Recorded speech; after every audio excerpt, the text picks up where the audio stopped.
Silva. Quero agradecer a presença dos colegas da imprensa e também do nosso padre Henrique, que é responsável pelas campanhas. Padre Henrique, que já gravou com muitos de vocês, explicando, sobre a arrecadação que é realizada durante a campanha, para que possa ser revertida para os projetos que têm a ver com a temática sobre a moradia. Hoje também contamos com a presença de vários vereadores que desde já também agradecemos o compromisso com a causa social também da moradia. Vamos neste momento assistir um vídeo enviado pela CNBB que apresenta a temática da campanha da Fraternidade de 2026.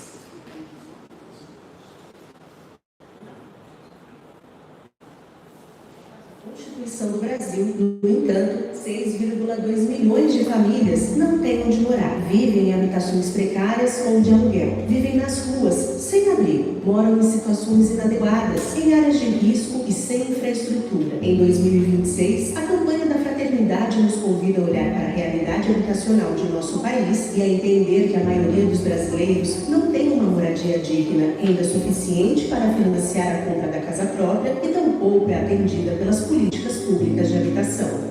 Campanha da Fraternidade 2026. Saiba mais em campanhas.cnbb.org.br.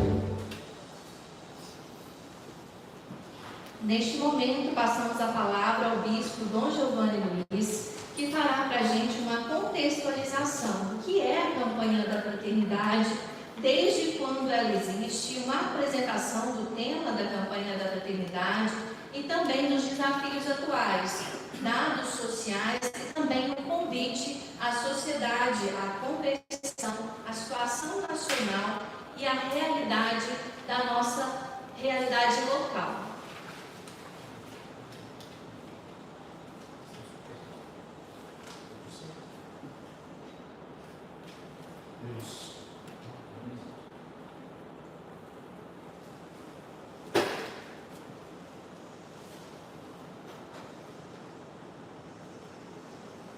Meus caros irmãos e irmãs, sejam muito bem-vindos, tenham todos um bom dia.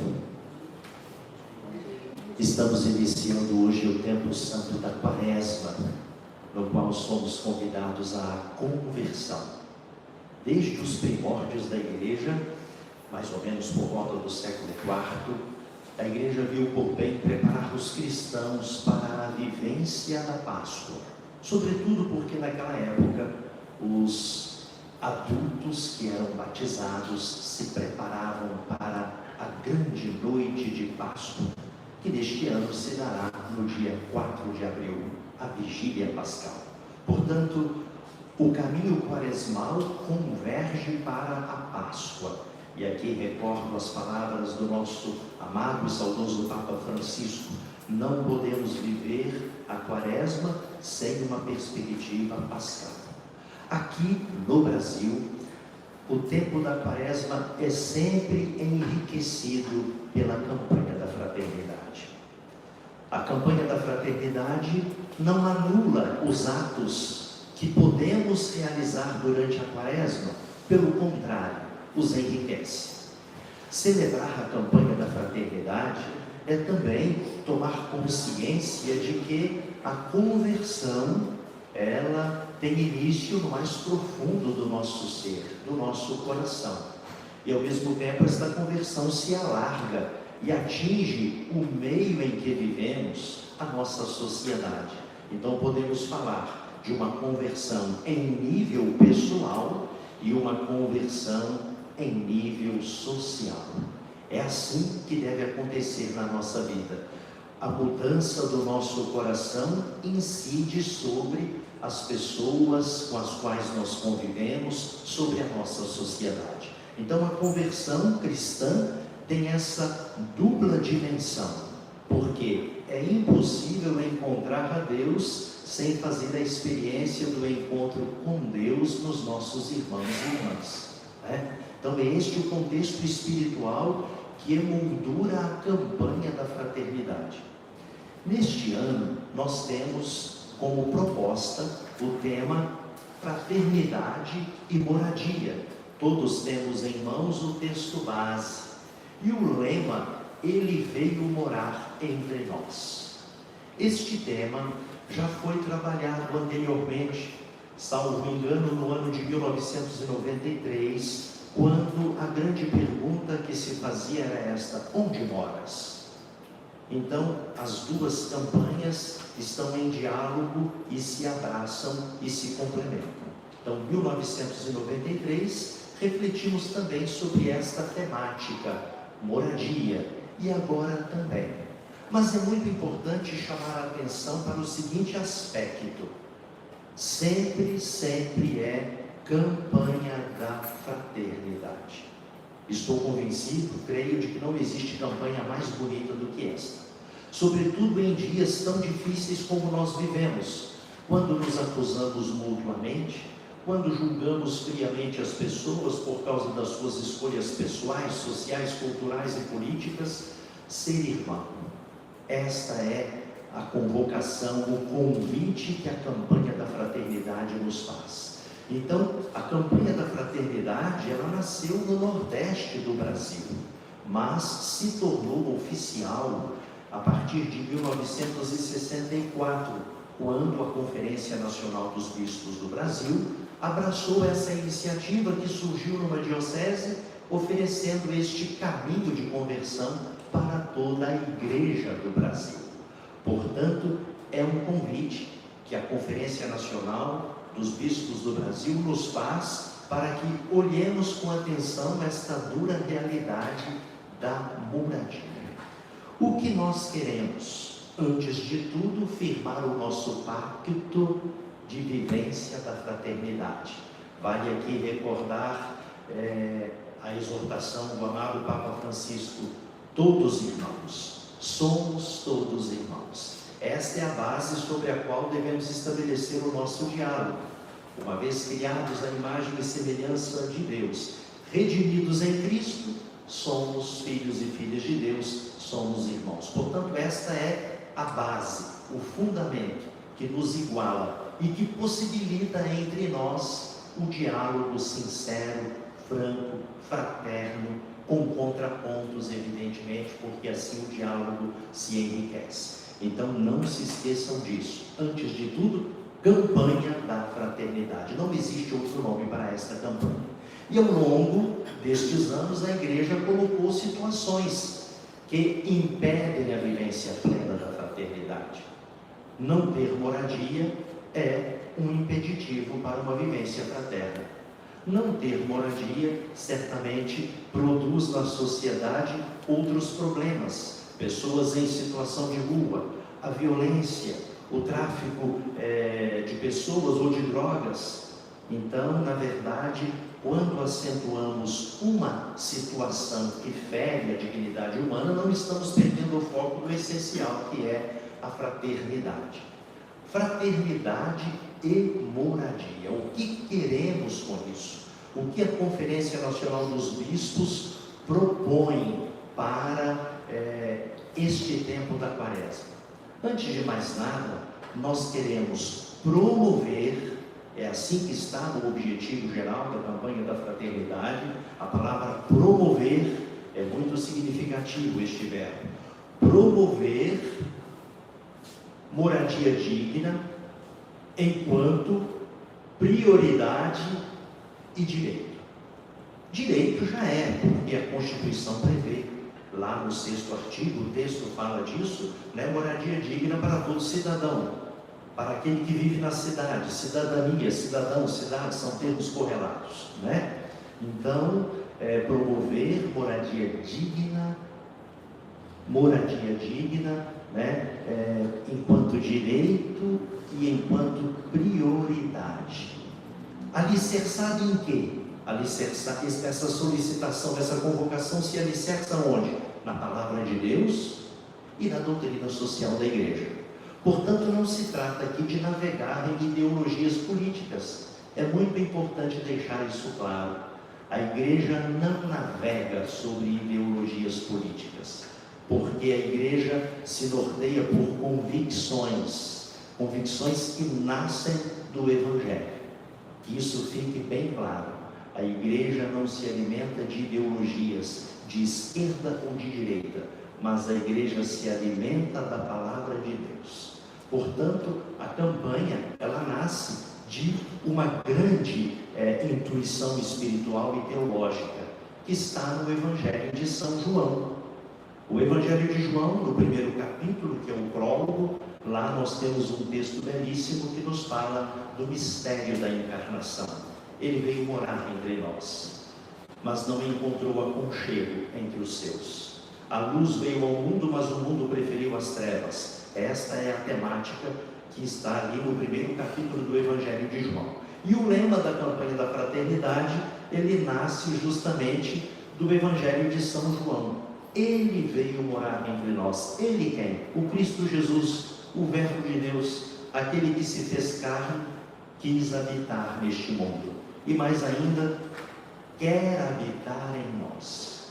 Chamou-me muita atenção neste último domingo que antecede este início da quaresma, a oração que encerrava o rito de entrada da missa falava justamente isso: concedei-nos viver de tal modo que possais habitar em nós. Ou seja, cada ser humano em si é uma pequena casa onde Deus habita.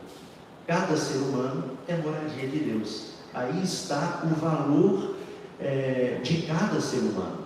E isso é inegociável para nós. Reconhecer que o outro é morada de Deus nos leva a salvaguardar a vida em todas as circunstâncias, desde o nascimento até o momento extremo da morte de uma pessoa. Então o ser humano é moradia, o ser humano é casa onde Deus habita. No nosso Brasil, são muitos os desafios. As estatísticas são apresentadas aqui no texto base. O texto diz assim, grosso modo, resumindo, são 324 mil pessoas em situação de rua, segundo uma pesquisa feita pela UFMG. Mas a gente sabe também dos limites de toda a pesquisa, porque, primeiro, que essa população ela se movimenta muito.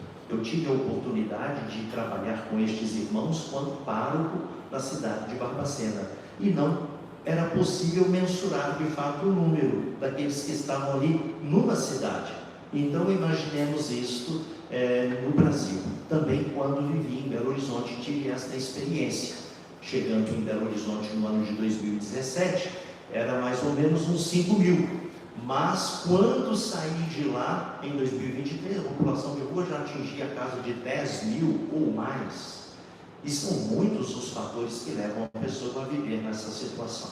Então o texto base fala de 324 mil pessoas em situação de rua. Mas também fala de 6 milhões de famílias sem teto. E em contrapartida fala de 11 milhões de habitações disponíveis. E aí a gente vê, né, o disparate, né?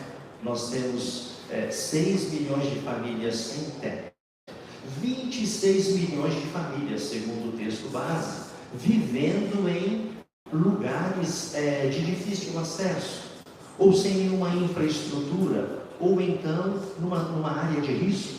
Então é esse o mapa da moradia no Brasil. E são muitos os fatores que causam isso. O texto base ele aponta algumas causas. A primeira delas, ele fala do sistema tributário injusto do Brasil, que precisa ser revisto, repensado. Um sistema tributário que muitas vezes prioriza o consumo, e isso recai sobre a pessoa e não sobre a produção. O texto entra em detalhes com relação a isso. Depois vai falar também da dívida pública, quando a nação ela gasta muito mais do seu orçamento para pagar juros de uma dívida pública do que para investir em políticas públicas, iniciativas que possam de fato garantir a dignidade das pessoas. Também um outro desafio apontado pelo nosso texto base se refere à compreensão que se tem hoje da moradia. Hoje moradia é igual mercadoria, e não deve ser assim. Moradia é igual direito, moradia é direito, não é mercadoria, né? não é algo que entra nesse universo da especulação imobiliária, mas é algo que deve ser garantido e oferecido amplamente a todo cidadão, a todos os seres humanos, né? Então também este é um grande desafio. Com esta campanha, o que a igreja quer também? Antes de mais nada, fortalecer a sua presença solidária e espiritual nestas áreas periféricas, favelas, assentamentos, comunidades de periferia. Nós também as temos na nossa diocese. No nosso território diocesano nós temos 2 áreas de assentamento, 2 ou 3, naquela região entre São Joaquim de Minas e Belo Horizonte, e temos também em Conceição do Pará, uma área de assentamento, ou seja, de terras que não foram regularizadas. Como também nós temos, né, no Brasil, esse grande drama, e o texto base vai falar disso também, das favelas. Cerca de 12.000 foram mapeadas, mais de 12.000 grandes aglomerados, né? E isso pode ser assim multiplicado, porque quando eu trabalhava na Arquidiocese de Belo Horizonte, nós tentamos fazer esse mapeamento e não é simples, né? Ali existe um trabalho muito interessante nas favelas, de presença da igreja e de apoio e solidariedade a estes irmãos e irmãs que vivem ali, né? Numa condição degradante. E eu conheci um sacerdote que trabalhava, e ainda vive em Belo Horizonte, contra as favelas. E de fato, a ideia dele vem de encontro ao que está aqui no texto base, porque hoje nós achamos normal alguém morar debaixo da ponte. Achamos normal que a casa de uma pessoa seja de papelão e vamos normalizando a moradia precária como se fosse algo normal, saudável, indicado para o ser humano. Então, a campanha da fraternidade também é um convite para podermos corrigir a ideia de que moradia seja mercadoria, não é direito, fortalecer a presença da igreja nestas áreas, no sentido da igreja estabelecer diálogo e fazer parcerias com o poder público, com os movimentos populares, com as pastorais que atuam nestas áreas para mitigar um problema que é grandioso. É muito importante nós também pensarmos isso e termos isso bem claro diante de nós. Tudo que fizermos é uma gota no oceano, mas não significa que não devamos fazer nada, porque os problemas estão aí, batendo às nossas portas, trazendo inquietações e reações das pessoas. Muitas vezes a nossa reação, diz o texto base, é a reação de culpabilizar quem está nessa situação. Culpabilizamos quem mora nas ruas, julgamos friamente esses nossos irmãos e não sabemos o itinerário difícil que eles percorreram e o drama que é estar ali, né? O sofrimento de cada um, de cada irmão, né? Eu tive essa experiência na cidade de Barbacena e pude mudar o meu olhar, a minha compreensão com relação a estas pessoas. Aconteceu na minha vida uma verdadeira conversão, porque antes eu nem olhava para estas pessoas, e a partir do momento que eu comecei a trabalhar com eles, eu descobri, é gente como eu sou gente. Poderia ser eu a estar ali, naquele lugar, né? Não sou melhor do que eles, e a minha concepção mudou, a partir do momento em que eu comecei a escutar a história de muitos, inclusive pessoas estudadas, mas que passaram por decepções profundas na vida, escolheram viver daquela forma. Então nós não podemos, a campanha da fraternidade nos ajuda também a não cairmos numa espécie de generalização, porque nesse contexto, nesse ambiente, temos de tudo um pouco. Infelizmente temos irmãos e irmãs que querem viver desta forma e que não querem, de certa forma, abraçar uma vida honesta, trabalhadora, mas não são todos assim.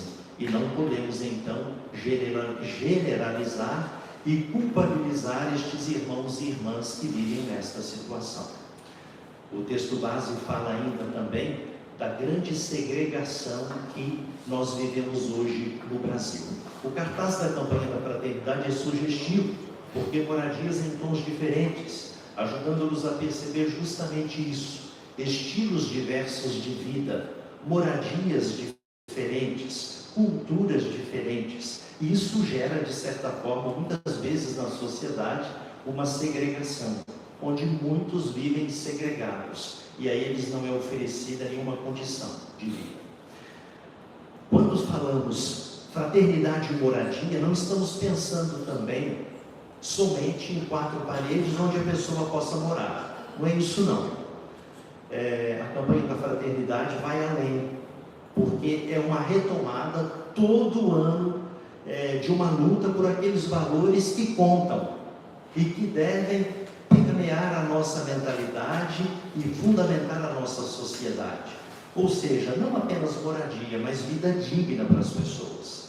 Os bens essenciais para que a pessoa viva com dignidade. Portanto, não apenas uma casa, um espaço físico, mas saúde, cultura, saneamento básico, acesso das pessoas aos locais onde eles vivem. Então, na verdade, é uma campanha que pensa o ser humano no seu habitat natural, na sua casa, mas abraçado e envolvido por outras situações e necessidades que o Estado deve garantir ao povo. Só que nós temos um grande entrave, e o texto base fala disso também, que é o neoliberalismo, que vem graçando sobre a sociedade e colocando em segundo plano o ser humano e, em primeiro lugar, o lucro, né? O texto usa a seguinte expressão: Estado mínimo e mercado ao máximo, né? Ou seja, o Estado se empenha pouco em salvaguardar os direitos do ser humano e o mercado, como um lobo voraz, destrói a dignidade do ser humano, colocando em primeiro lugar o sistema financeiro, o dinheiro. Nesse texto base, é muito importante também nós nos debruçarmos sobre as indicações que estão aqui no texto, sobre a palavra de Deus, porque não só esse texto, né, ele veio morar no meio de nós, ilumina a realidade da moradia, mas também outros textos bíblicos citados neste texto base. Chamo a atenção aqui para um texto de Lucas 9:58, que está, de certa forma, em consonância com Mateus 8:20, que diz, né, Jesus dizendo de si mesmo: o Filho do Homem não tem onde reclinar a sua cabeça. As raposas têm tocas, os pássaros têm seus ninhos, mas o Filho do Homem não tem onde reclinar a cabeça. É um texto no qual Jesus se autodefine como Messias, o Messias pobre e despojado. Mas essa é a escolha de Jesus. E ele fez esta escolha para denunciar a falta de moradia de muitos. Ele fez essa escolha para se solidarizar com aqueles que não tinham morada. E é interessante observar também no texto da campanha, o texto trata da questão da moradia desde o Antigo Testamento até o Novo Testamento, mostrando-nos o quê? Que o povo de Israel, o povo da antiga aliança, foi um povo que surge desta experiência nômade. São seminômades. O primeiro a ser chamado Abraão, né? E dali vem Jacó. E Jacó também passou por uma situação extrema de vulnerabilidade, né? Por questões de família, porque ele tentou enganar o seu irmão, enganar o seu pai, para ficar com a herança e tornar-se o patriarca daquela família. Mas isso não dá certo, e ele tem que fugir e passa por uma extrema vulnerabilidade. Ele só podia dormir reclinando-se sobre uma pedra, era a única coisa que ele tinha. Mas naquela situação, ele fez uma experiência profunda de encontro com Deus. E é aqui que também nós queremos justamente perceber isso. A situação de vulnerabilidade, né, é também lugar de encontro com Deus. Nós somos chamados a fazer a experiência do encontro com Deus no irmão que está numa situação assim.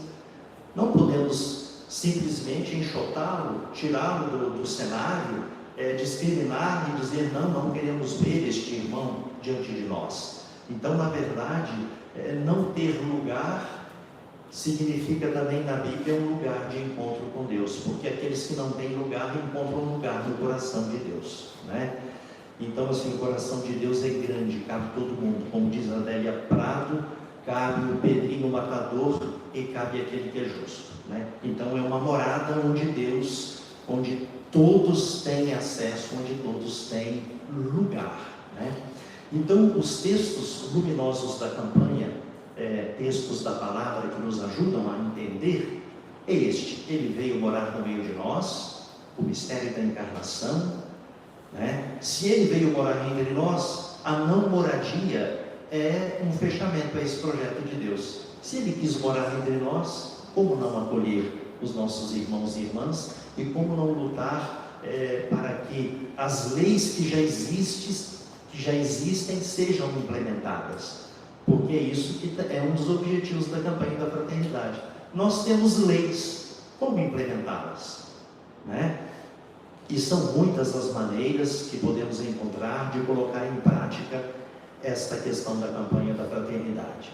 Por exemplo, uma experiência interessante que vivenciamos em Cabo do Cajuru recentemente, a questão do REURB, né? Uma parceria da diocese com a prefeitura no sentido de legalizar a terra daqueles que viviam em comunidades e não tinham o documento da terra. Eu acho que isso vale também para a igreja. O próprio texto base fala disso, porque a igreja no passado dispunha de muitos recursos, de muitas terras. Eu sou proveniente da Arquidiocese de Mariana e me lembro numa comunidade onde eu era pároco, das famílias que moravam todas no terreno da igreja, e fomos concedendo aos poucos um documento para que eles tivessem acesso aos direitos básicos diante do município, né? Isso também vale para a igreja. Se temos terrenos e se alguns irmãos e irmãs vivem nestes lugares, é nossa missão regularizar também essa situação. O texto base vai nesta linha, né? Então, no mais, eu agradeço, passo a palavra também para o Padre Henrique, que está conosco. Ele é o responsável pela dinamização das campanhas na nossa diocese. São 3 campanhas importantes: a campanha da fraternidade, realizada na Quaresma, a campanha missionária, realizada no mês de outubro, e a campanha da evangelização, realizada nos dias que antecedem o Natal. Muito obrigado a todos, e podemos também conversar um pouco sobre este tema tão delicado. Não temos respostas para tudo, né? Como diz, é uma gota no oceano aquilo que fizemos, mas não podemos deixar de fazer aquilo que está ao nosso alcance. Obrigado.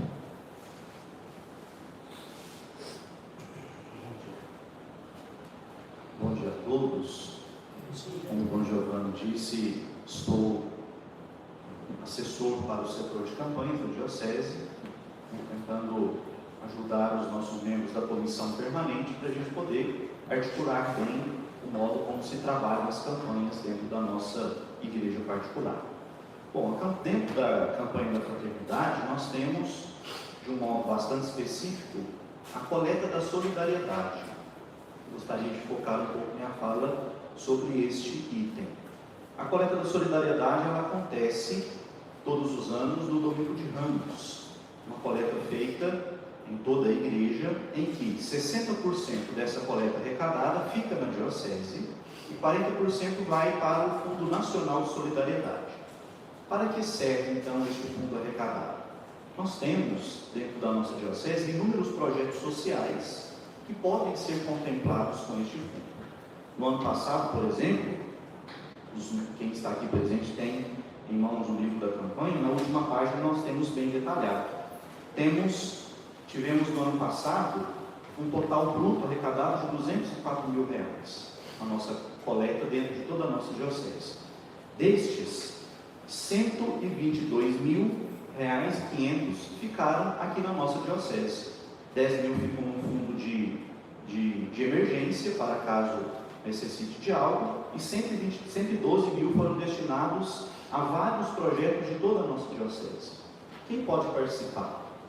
toda entidade sem fins lucrativos, possuidora de um CNPJ, válido, devidamente regularizado, que tenha algum projeto de cunho social, e aqui nos mais variados níveis. Neste ano, focando mais primordialmente na questão da moradia, como o próprio Dom Giovanni disse, os cuidados com a pessoa, o cuidado com o saneamento básico, com a promoção da vida, mas todos os projetos eles são analisados pela mesa diretora do setor de campanhas, o Colégio dos Vigários Forâneos, também o Vigário-Geral, também participo desta mesa diretora, para que os projetos sejam avaliados, pontuados e devidamente então contemplados ou não. Todos passam por uma criteriosa análise.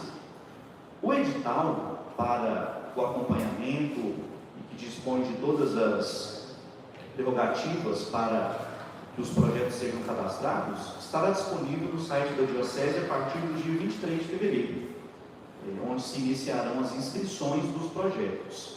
De 23 de fevereiro a 30 de abril, as empresas, as instituições podem então fazer a sua inscrição, tomar o edital, estudá-lo com bastante cautela. Nele estão todas as adequações necessárias, ficha de inscrição, descrição do projeto, para que possam então ser ou não contemplados. É o nosso gesto concreto, é o modo como nós, enquanto igreja, podemos dar o nosso passo e a nossa contribuição, ajudando e cuidando também do tema, neste ano especificamente, da moradia. O tema, como o próprio Dom Giovanni disse, toca a todos nós. Muitas vezes nós temos ao nosso lado pessoas que vivem na questão da falta de saneamento, de uma falta de qualidade de vida, e muitas vezes nós viramos o rosto para isso, simplesmente ignoramos. Mas quando damos o nosso passo e nos aproximamos dessas situações, nós passamos a ver com um novo olhar.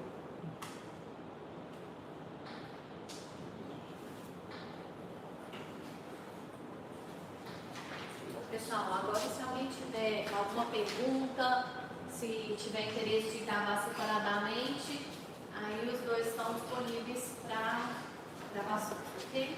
Gostaria de falar ainda sobre o cartaz da campanha da fraternidade. Ele se inspira na obra de um artista canadense, Timothy Schmaltz, e que nasce de uma experiência que ele teve. Certa vez, ele andando num bosque, numa praça, ele viu de longe uma pessoa em situação de rua que dormia no banco. E aquilo trouxe para ele uma inspiração grande. Ele se lembrou daquela passagem bíblica no capítulo 25 de São Mateus, onde Jesus se identifica com os pobres. E aqui nós temos essa escultura. Nós não vemos o rosto, não vemos as mãos, mas vemos os pés feridos. Ou seja, na vida de cada irmão que sofre, atualiza-se a Páscoa de Cristo. E esse banco tem um lugar vazio, que nos convida também a tomar assento, a nos tornarmos próximos destes nossos irmãos. E ao fundo, como disse, as edificações em tons diferentes, acentuando as diferenças que existem no nosso Brasil, porque o nosso país não é um país pobre, nós podemos dizer que é um país injusto. As coisas são feitas de modo injusto. Nós temos riqueza abundante, uma natureza exuberante, espaço para todos. E ao centro do cartaz está a cruz de Cristo. Ele veio morar entre nós, Ele assumiu as nossas dores. Então esta é a explicação do cartaz, que se encontra também no nosso texto base. Os que quiserem poderão ter acesso a essa explicação com mais detalhes. Esse é o senhor desse.